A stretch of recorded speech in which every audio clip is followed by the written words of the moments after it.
Muy bienvenidas a los oyentes a este su programa Diálogo Bíblico. Es grato estar con ustedes nuevamente. Con ustedes el pastor Juan Millanao Orrego y que les habla Raúl Medina. ¿Cómo están? Estamos iniciando una segunda semana y nuestro tema general, recuerde usted, es descansando en Cristo o descanso en Cristo, y es una tarea yo creo que vamos a tener que emprender, acostumbrarnos a descansar en Cristo. Pero ¿qué significaría eso, Juan, así rápidamente para introducir nuestro tema? Bueno, descanso no es necesariamente falta de actividad, sino que yo diría es una actividad espiritual con un propósito, con una esperanza definida. Cuando pensamos descanso lo hacemos a veces en contraste con trabajo. El trabajo que agota es el que en donde hay mucho esfuerzo y poco resultado. Yo creo que en el Evangelio de Cristo hay una acción, pero debidamente motivada, con un propósito determinado también. Y eso entonces hace del deber un placer. Estaba pensando, Juan, mientras tú hablabas, el niño que descansa en los brazos de la madre, ¿eh? Quizás eso nos falta un poquito, ser niños para acercarnos al Señor y saber descansar en Él. Y en esta semana nosotros vamos a estudiar un tema que a veces nos gusta aplicarlo a ellos, pero no a nosotros. El concepto de un descanso y rebelde. Y yo voy a leer un texto acá que está en nuestra guía. Dice: y estas cosas les acontecieron como ejemplo y están escritas para amonestarnos a quienes han alcanzado los fines de los siglos.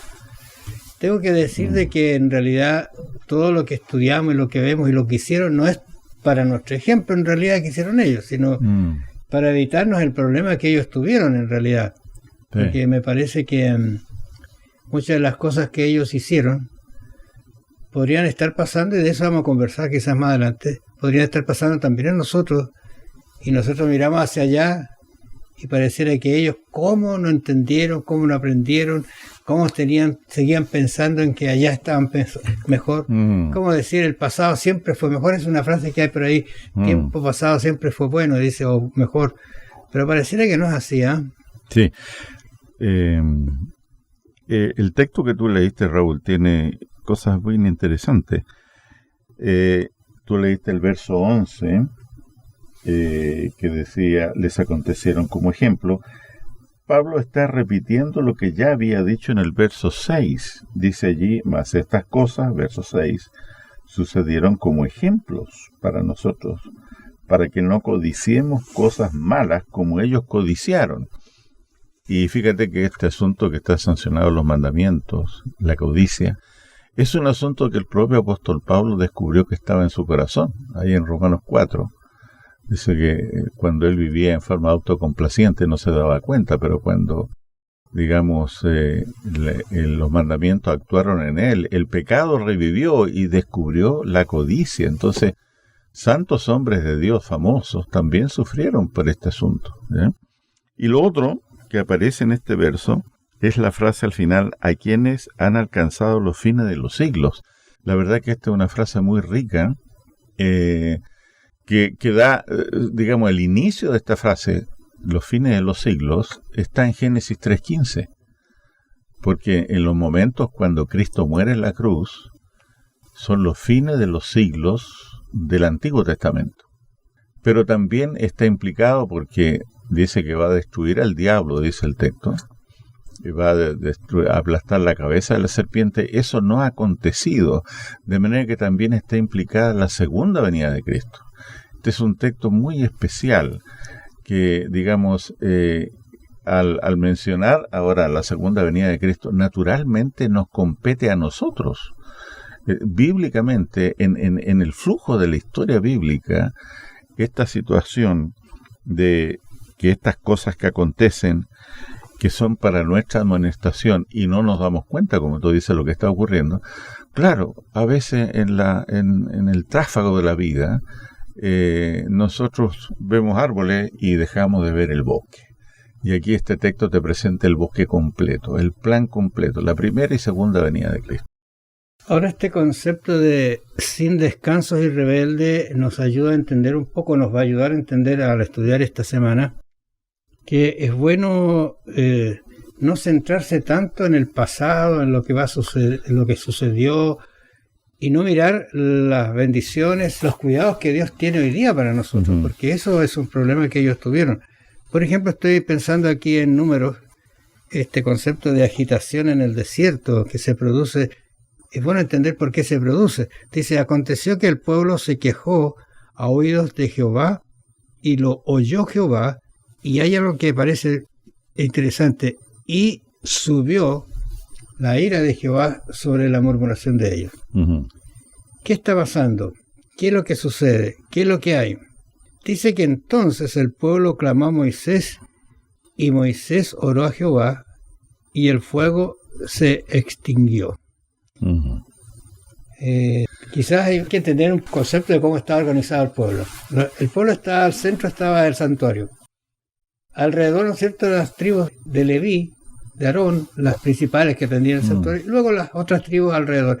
Y después de eso venía todo un pueblo que no pertenecía a una tribu, de alguna manera, y que eran aquellos que se agregaron cuando salieron de Egipto. Encontraron bonito, espectacular, y la murmuración parece que partió por allí, una murmuración muy fuerte, y ardió el furor y comenzó a arder el campamento. ¿Qué te parece a ti eso?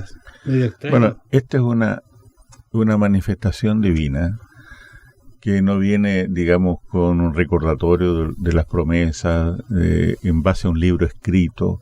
No, recuerda, ellos están viajando, están en el Éxodo, vienen de una esclavitud, y Dios no es la manera preferida de Dios para revelarse, pero tenía que hacerlo en una forma dramática para impresionar a este pueblo ingrato y rebelde, porque tú leíste, empezaron a quejarse, ¿ya?, a echar de menos a Egipto, lo que comían allá, etcétera, ¿no? Una inquietud. Y uno se pregunta, cuando la persona es inquieta y, digamos, hace la rebeldía, ¿qué le agradecen a ese hipotético Dios que ellos tienen? Que parece que no los está ayudando, no los está conduciendo. ¿Qué le agradecen? La angustia, por otra parte, que también habla nuestros textos.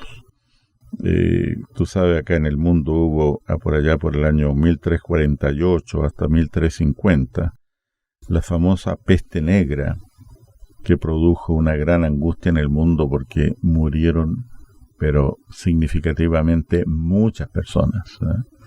Bueno, ese mismo inquietud y angustia que existe en muchos corazones hoy a causa de la pandemia. Detrás de fatiga por la pandemia, de no respetar las cuarentenas y todo lo demás, se esconde una inquietud, una angustia también,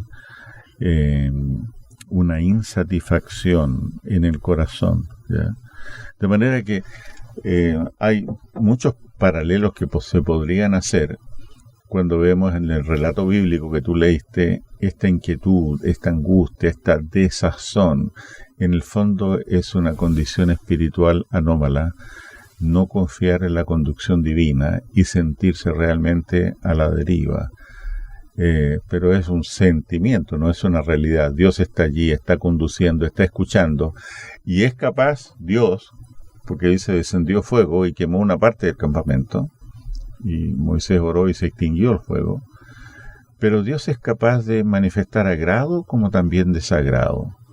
Nuestro Dios no es un abuelito así con algodón de azúcar en la mano. No, hay cosas que le gustan y hay cosas que no le gustan. Y la ingratitud siempre ha sido desagradable. Quizás sería bueno que usted pensara frente a situaciones así tan pareciera adversas, si estamos confiando en Dios o estamos confiando en lo que yo estoy pensando que podría suceder. Bueno, va a ser un desafío que siga estudiando y leyendo quizás Números 11 todo el capítulo. Vamos a volver mañana, amables oyentes. Muchas gracias por su atención. Bendiciones. Gracias.